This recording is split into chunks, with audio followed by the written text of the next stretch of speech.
Morning, got Old Yellow in the workshop today with us, and we've squeezed her in. Only just fits under the roof, but we've managed to get her in. Reason is we've been doing some long overdue maintenance. One or two of the eagle-eyed ones of you may have noticed we've had this on the farm since about, I think we got it in 1987, something like that. Bought it from an ex-hire fleet back in the day. It was top of its range. My dad used it on the farm to do all these jobs and chores, do all the building work, move the rubble, dig the pond. Yeah, this thing dug the pond that Buzz runs around every day about 30 years ago. So anyway, it's been stood here, there and everywhere on the farm, left to rack and ruin. It's still on its original tyres, and what we've got it, they do hold air. They are split, they are a bit perished, but they still run. We rebuilt the engine about 5 years ago. Smokes like hell, don't know what that is. It was a second-hand engine block. We think it was a bit worn, but we just needed to get it running to do a few more last-minute jobs, and we did that. So now, basically, my dad doesn't want it anymore. I've inherited it, and I've got a few ideas in mind for it, what I want to do with this. So it's in the restoration queue. It is in the restoration queue. It's got all its original features. Here, they've rotted off. So basically what I've done, the first thing was the brakes didn't work. Now, it's a Leyland. It's a Leyland tractor underneath. So the braking system's exactly the same as the Leyland. So I stripped it down yesterday, got it all working. It was just seized, just lack of use, seized in one spot, and the discs had worn away. So the actual brake expanders inside weren't moving. Sorted that out, got them working. I've adjusted the wheels up. That's why it's on its back legs. Wheels are spinning round. Adjusted those up and got it running again. Got the brakes working. They work. The clutch. Had a new clutch about 10 years ago. Since then, it's just sat in the grass doing nothing. But what they didn't do was adjust the clutch rod up, which is underneath. They didn't adjust it up enough to make a clutch, make it work. So it was very difficult getting gears. So I've straightened that out, adjusted that. Gears are fine now. All these hydraulic pipes on the back, they were all over the place. So I've sorted them out. Two of them were burst, so I've replaced those. Let me get back round this side. This. So I've had a brand new pipe on there. Our mate Neville, he sorted us out with that. There's another one that's a bit suspect here, but it hasn't blown yet, so we're going to leave that. It only goes from there to there. It's only a little link pipe, so we'll leave that one for now. I think it's a link pipe. Yeah, it goes to there. Yeah, it's only 18 inches long, that, so that'll not be expensive. But it hasn't gone, so we'll leave that.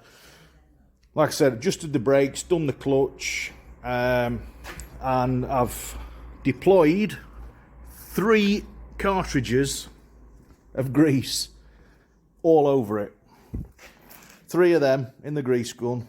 I found nipples I didn't even know existed. Well, they weren't there because they were broken off. So I've managed to replace those. We've got them in there, underneath. There were 6 grease nipples underneath on the braking system, which obviously my dad didn't know they were there. He's never greased them. I didn't know they were there. I've never greased them until I started scrumming about underneath it yesterday. So anyway, yeah. So the steering's basically knackered, but track rod ends have had it. There's a lot of play in them. It does steer, but it's all over the place. So I'm going to sort them out. 2 new track rod ends. I'm suspecting the kingpins, bearings and bushers are absolutely shot because swan wheels on a funny camber at that side. So that could be a strip down job. The front axle pin was seized, and I think the front axle's cracked underneath. I think so. That might have to come out and be welded because it's leaning forwards. Other than that, everything else seems to be all right. Engine's fine, not worried about that. That was all rebuilt, like I say, a few years ago. Battery's all good. Windscreen fell out. It was just sat in the yard, and one day we came and the windscreen was on the bonnet. Now, I think the rubbers have perished. However, the bottom down there has rotted away, so it probably wants a strip of metal welding in to secure it in, and some tiger seal, and we'll get that back in. We have got the windscreen. That needs to go back in. And then basically, cab's too far gone to repair. I think it's just going to have to make do and preserve until we find another cab that we can swap. Yeah, tyres. It needs tyres. So inside, dashboard's all intact. All the switches are there. Everything seems to be there. The handbrake levers, it's been freed up. We've jet washed all the inside of the cab out. It was absolutely disgusting. And I found all the wiring. I don't think you can see it or not. It's down there. Most of the wiring. Yep. It's all dropped out from underneath the dashboard. Everything is there. But what I'm going to do is get the wiring diagram out. Try and take the steering wheel off. Take the dashboard off. Have a look underneath. See what's what. And see whether I can get some things working. It's got all its original side lights, indicators, everything's there. I think the wires have just been cut or the fuses have gone. Down in the engine bay, we've got all the wiring loomies round the engine bay, but everything's just been cut off. So, like, the only one that's connected is the charge light for the alternator. So we need to get the oil pressure, temperature, things like that. The cable for the speedo and rev counter is connected at the back, but it's all coiled up underneath, so that needs feeding back in and putting into the takeoff on the engine for the revs.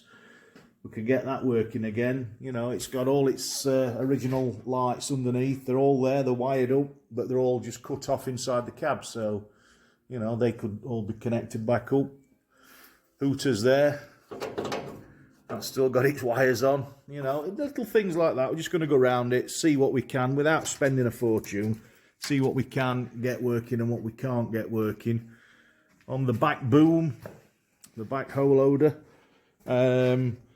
these are actually free. Now, these are a nightmare for sticking and seizing, and this is what releases and slides the carriage from one side to the other. Apparently, there's 4 of them, and they're all freed off, and they do work. When you move the lever inside, you can see them clamp up, and for some reason they've been left unclamped.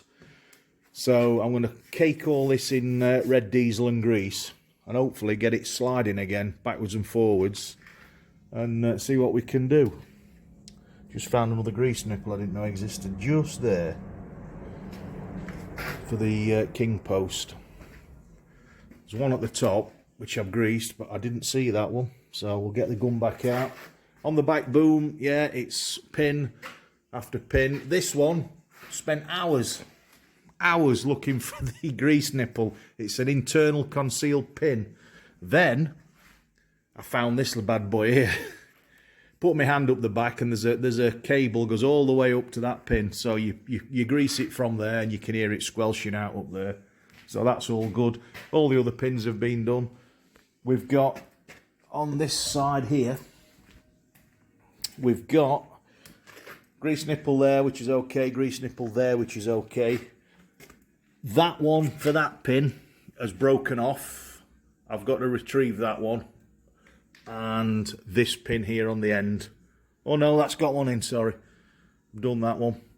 So there's just that one and that one, I think it is. Yeah. That one and that one. So there's 2 nipples to put in there.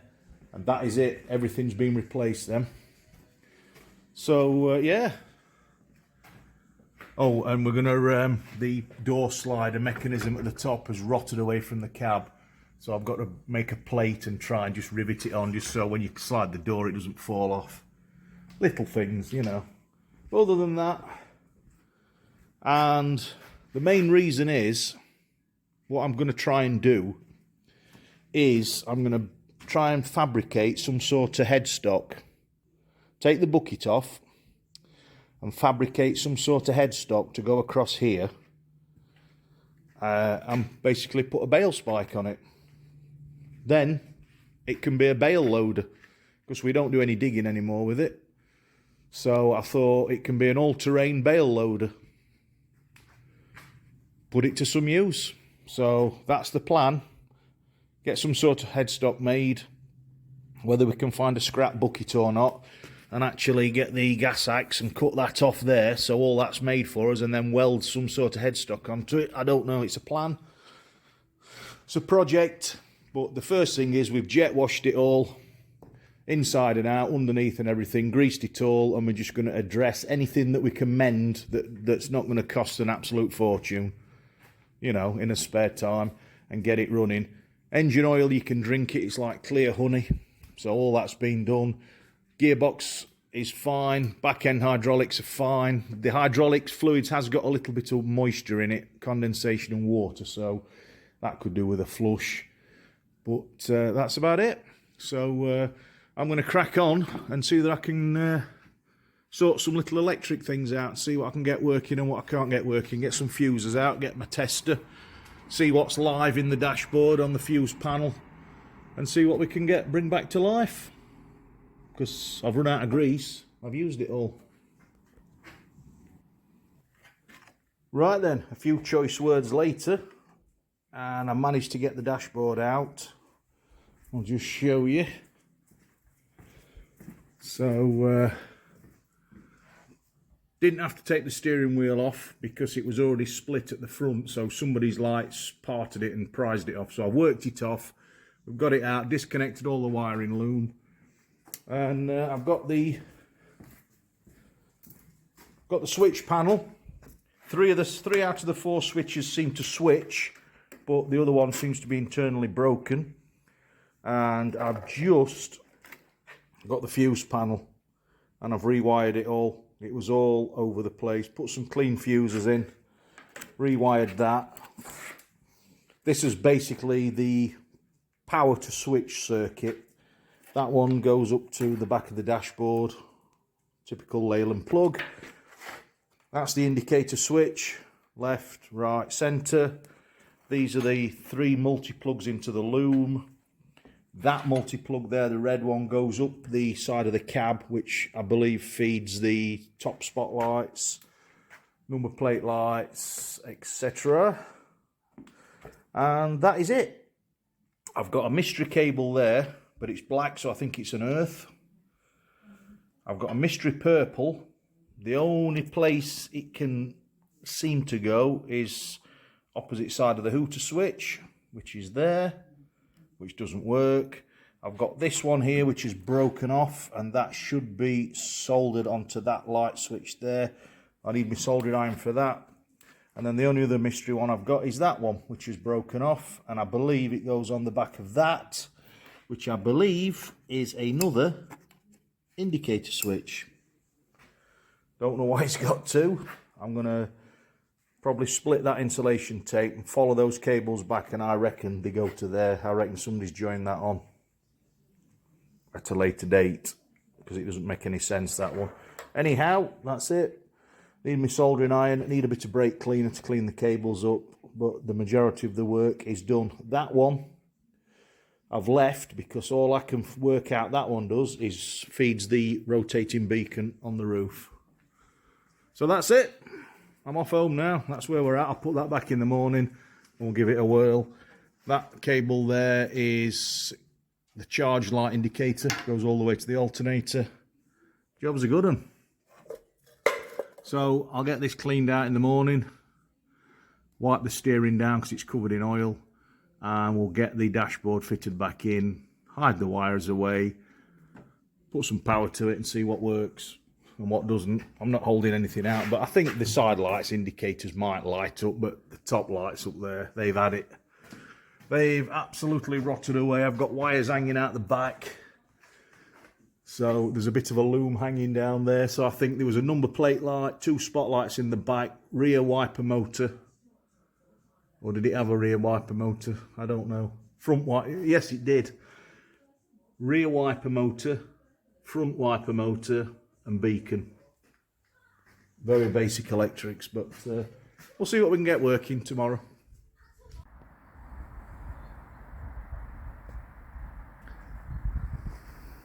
And so there we are, that's the JCB finished. She's all been greased up, she's running, lights work, extensions been fitted on the exhaust, and the tachograph works now. So yeah, so next step is the kingpins, we'll sort them out, and the track rod ends, because the steering's a little bit precarious. Yeah, so the next bit to sort out is this steering assembly here. There's so much play in that, it's unbelievable. That pin's worn, that's a little bit bent, and the kingpins want addressing. We've greased them up, it's made them a bit better, but there's still a lot of play in it. So we'll get a kingpin set, some new bearings and bushers, and some track rod ends down there, because they're absolutely knackered. So other than that, she's all done. Got the lights in the middle. I've just put that one there temporary, that's the high beam. I've got another one somewhere till I find it, and then I'm going to put all 4 under the grille, so that you've got 2 dip, 2 high beams underneath the grille, and then we'll get those working. Sorry about the sun. We'll get those, and then we'll get those working up there, hopefully. But for now,